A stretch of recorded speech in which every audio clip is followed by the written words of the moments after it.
Hello दोस्तों, कैसे हैं आप लोग। आप सभी का आज की इस वीडियो में एक बार फिर से बहुत बहुत स्वागत है। आज की इस वीडियो में हम देखेंगे दोस्तों सीटेट 2022 के लिए सबसे इम्पोर्टेंट एक और टॉपिक है हमारा समावेशी शिक्षा, यानी कि इंक्लूसिव एजुकेशन क्या होता है। इसके बारे में सारी चीज़ें देखेंगे, अर्थ इसके बारे में जानेंगे कि इसका अर्थ क्या होता है, इसकी जो विशेषताएँ हैं वो क्या होती हैं, इसके महत्व क्या क्या हैं, इसको यूज क्यों करते हैं, ये सारी चीज़ें आज की वीडियो में हम देखेंगे। कंप्लीट आप लोगों को समावेशी शिक्षा के बारे में यहाँ पे मैं डिटेल जानकारी दूंगा। और इस टॉपिक से आपका सीटेट में 1 से 2 नंबर का आपका यहाँ पे क्वेश्चन पूछा जाता है, तो पूरी वीडियो देखिएगा। लास्ट में मैं क्वेश्चन भी कराऊंगा प्रीवियस ईयर में आए हुए। इसी तरीके से देखेंगे, यहाँ पे 24वीं क्लास है। इसी तरीके से अगर आप लोगों को कंप्लीट क्लासेस देखनी है तो रोशन की क्लास यूट्यूब चैनल से जुड़ सकते हैं। नीचे कमेंट बॉक्स में कमेंट करके बता सकते हैं। अगर आप लोगों को एक साथ सारी क्लासेस PDF के फॉर्म में चाहिए तो नोट्स के फॉर्म में मैं दे दूंगा आप लोगों को। और अगर आप लोगों को डेली बेसिस पे ऐसे फ्री क्लासेस चाहिए तो रोशन की क्लास यूट्यूब चैनल से जुड़ सकते हैं। जुड़ने के लिए नीचे लाल कलर का सब्सक्राइब बटन, उस पर क्लिक करके सब्सक्राइब कर लीजिए। साथ ही साथ बेल आइकन को दबा के ऑल नोटिफिकेशन ऑन कर लीजिएगा। वीडियो अच्छी लगे तो लाइक करिएगा, इस वीडियो को अपने दोस्तों के साथ शेयर करिए और कमेंट बॉक्स में कमेंट करके जरूर बताइएगा कि आप लोगों को वीडियो कैसी लगी। तो शुरू करते हैं, देर नहीं करते हैं। पहला यहाँ पे हम टॉपिक हमारा आज का समावेशी शिक्षा यानी कि इंक्लूसिव एजुकेशन। तो सबसे पहले देखेंगे हम फिगर देखेंगे तो आपको समझ में आ जाएगा। देखेंगे यहाँ पे ये व्हील चेयर पे बच्चा बैठा हुआ है, ठीक है। सारे बच्चे मतलब यहाँ पे चाहे वो गोरा बच्चा हो चाहे काला बच्चा हो, सभी देखेंगे एक ही छत के, इसको छत समझ सकते हैं, एक ही छत के नीचे पढ़ाई कर रहे हैं। तो इसी फिगर से आप समझ सकते हैं कि समावेशी शिक्षा होती क्या है। समावेशी शिक्षा एक ऐसी शिक्षा होती है जिसमें सामान्य बालक यानी कि जो नॉर्मल, जिसकी बुद्धि लब्धि है, सामान्य बालक उसी को बोलते हैं, और मानसिक तथा शारीरिक रूप से बाधित बालक एवं बालिकाएं एक साथ बैठकर एक ही विद्यालय में शिक्षा ग्रहण करते हैं। यानी कि जो भी जिस तरीके कोई भी बालक हो, चाहे वो सामान्य बालक हो, चाहे वो किसी तरीके से कोई बच्चा मानसिक रूप से कोई बीमार है या शारीरिक रूप से अक्षम है, तो कोई भी बच्चा हो वो एक साथ बैठ के एक क्लास में ही पढ़ाई करते हैं, तो उसको क्या कहा जाता है, समावेशी शिक्षा कहा जाता है। अब यहाँ पे अर्थ देखते हैं समावेशी शिक्षा का अर्थ। पहले हम देखते हैं समावेशी शिक्षा को अंग्रेजी में मैं आपको पहले ही बता चुका हूँ, इंक्लूसिव एजुकेशन कहते हैं, जिसका अगर यहाँ पे अर्थ की बात की जाए तो सामान्य तथा विशिष्ट बालक बिना किसी भेदभाव के एक विद्यालय में शिक्षा ग्रहण करते हैं, सामान्य बालक हो चाहे विशिष्ट बालक हो। अब यहाँ पे काफ़ी लोग विशिष्ट बालक का मतलब सोचते हैं काफ़ी तेज तर्राक बालक, तो ऐसा नहीं है। विशिष्ट बालक का मतलब होता है जैसे कोई मानसिक रूप से बीमार है, जैसे अधिगम विकार होते हैं, किसी को डिसलेक्सिया है, किसी को डिस्ग्राफिया है, किसी को डिस्कैल्कुलिया है, जितने भी अधिगम विकार हैं वो आते हैं आपके मानसिक विकार के तौर पे। तो उस टाइप के बच्चे हों या फिर कोई अपंग बच्चा हो, चाहे वो श्रवण बाधित हो, नेत्र बाधित हो, जो जिस टाइप के भी बच्चे हों विकलांगता से रिलेटेड, वो आते हैं आपके विशिष्ट बालकों में।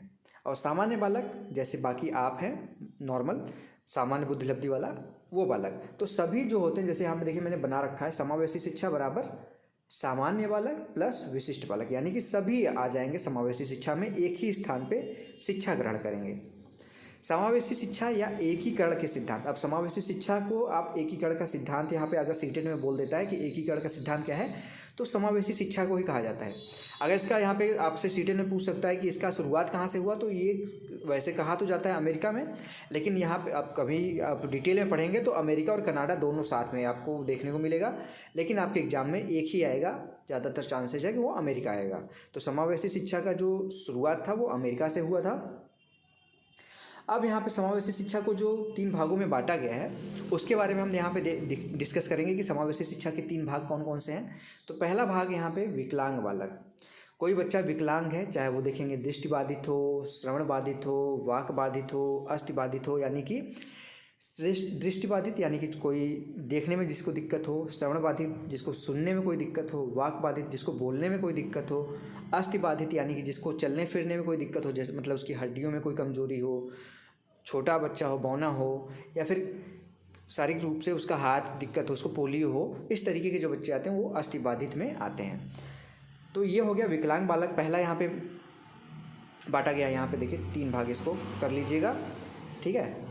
दूसरा यहाँ पे है नहीं सॉरी, ये 4 भाग है, जैसे ये दृष्टिबाधित, श्रवणबाधित, वाक्बाधित और अस्थबाधित 4 भागों में बांटा गया है इसको, विकलांग बालक को।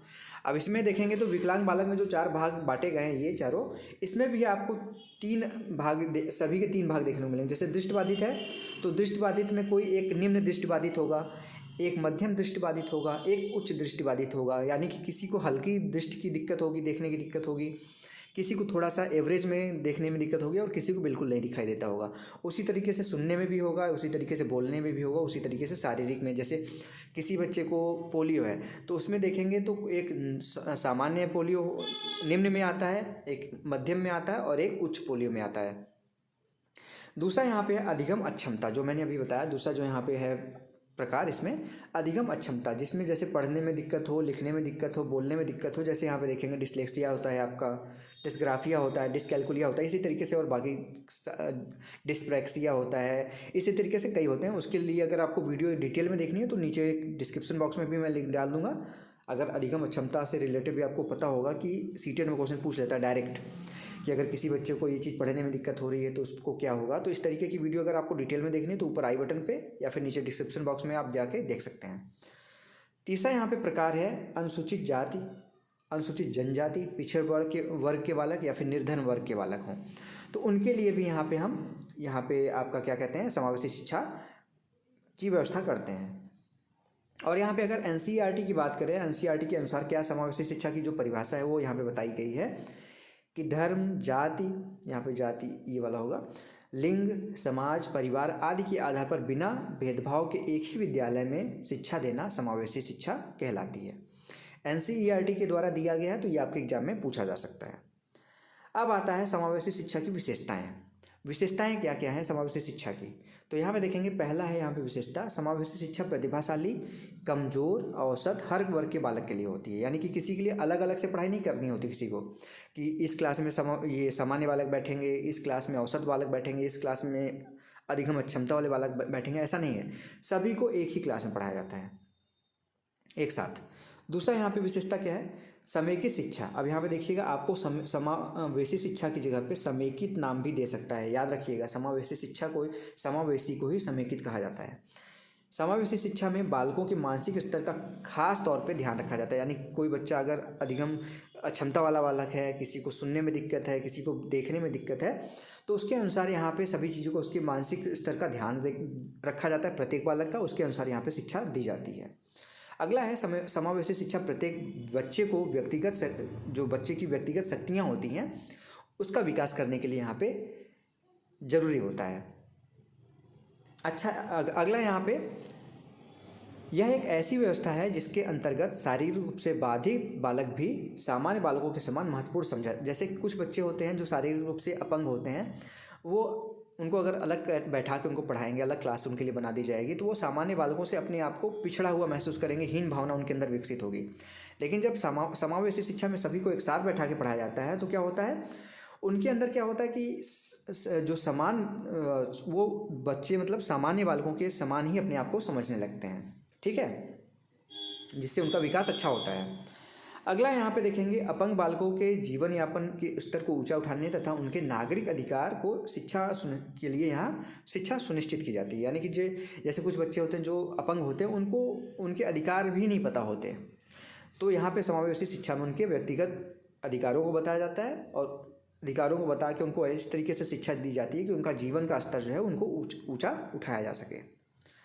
अगला यहाँ पे अब हम पढ़ेंगे समावेशी शिक्षा का महत्व, कि समावेशी शिक्षा क्यों जरूरी है, सभी स्कूलों में समावेशी शिक्षा क्यों होनी चाहिए, इसके बारे में यहाँ पे हम देखेंगे। तो पहला यहाँ पे देखेंगे समावेशी शिक्षा के द्वारा बालकों में एकता या समानता का विकास होता है।